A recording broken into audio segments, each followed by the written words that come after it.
అసలే T20 world cup ముంచుకొస్తోంది. మన fans ఏమో ఈసాల కప్ నమ్దే అని కలలు కంటుంటే, మన టీమిండియా పరిస్థితి చూస్తేనేమో అందుకు పూర్తి భిన్నంగా తయారైంది.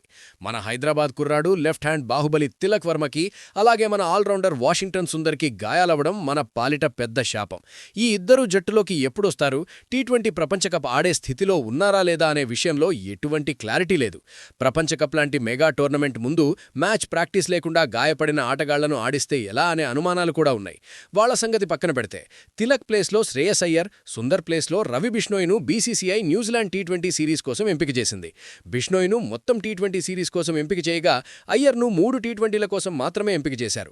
మూడో మ్యాచ్ తర్వాత తిలక్కు ఫిట్నెస్ పరీక్ష చేసి, అతడు ఫిట్గా లేకపోతే అయ్యర్ జట్టులో ఉంటాడు. ఒకవేళ తిలక్ ఫిట్గా ఉంటే అయ్యర్ జట్టు నుండి తప్పుకుంటాడు, తిలక్ జట్టులోకొస్తాడు. అయితే ఈ రిప్లేస్మెంట్స్ వల్ల టీమిండియాకి సెట్ అవుతాయా? దీనివల్ల లాభమెంత, నష్టమెంత అనేది ఒకసారి చూద్దాం.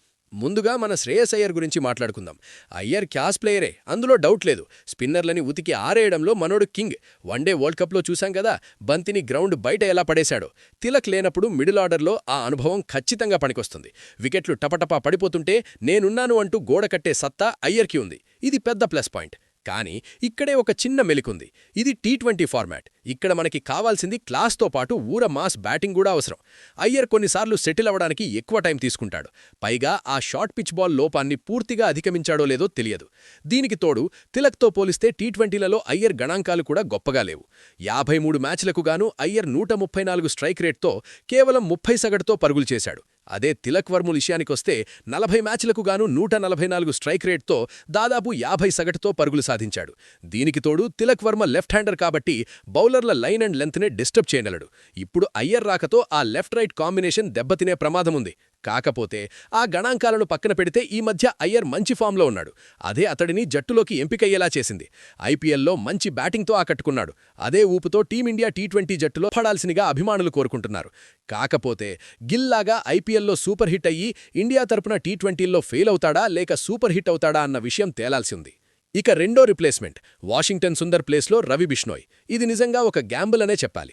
వాషింగ్టన్ సుందర్ పవర్ ప్లేలో బౌలింగ్ వేస్తాడు, లాస్ట్లో వచ్చి సిక్సర్లు కొడతాడు. అంటే ఒకే టికెట్ మీద 2 సినిమాలన్నమాట.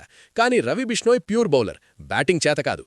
బిష్నోయ్ వస్తే మన బ్యాటింగ్ డెప్త్ అమాంతం తగ్గిపోతుంది. ఇది ఖచ్చితంగా పెద్ద మైనస్ పాయింట్. కానీ దీనికి మరో కోణం కూడా ఉంది.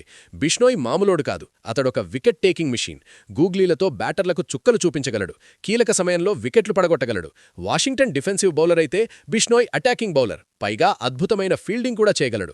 ఫైనల్గా చెప్పేదేంటంటే, శ్రేయస్ అయ్యర్ రాకతో బ్యాటింగ్లో స్టెబిలిటీ వస్తుంది కానీ ఎక్స్ప్లోసివ్నెస్ తగ్గే ఛాన్స్ ఉంది.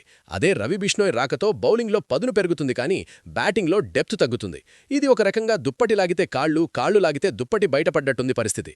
కాకపోతే ప్రస్తుతం ఇండియా ఉన్న పరిస్థితుల్లో బ్యాటింగ్లో అనుభవం అలానే బౌలింగ్లో వైవిధ్యం కోసం ఇవి మంచి ఎంపికల్లాగానే కనపడుతున్నాయి. మరి ఈ రీప్లేస్మెంట్స్ కరెక్ట్ రీప్లేస్మెంట్స్ అని మీరు భావిస్తున్నారా, లేక వేరే వాళ్లను ఎంపిక చేసి ఉంటే బాగుండేదా? కామెంట్ చేయండి. మరిన్ని స్పోర్ట్స్ అప్డేట్స్ కోసం మా ఛానల్ను సబ్స్క్రైబ్ చేసుకోండి.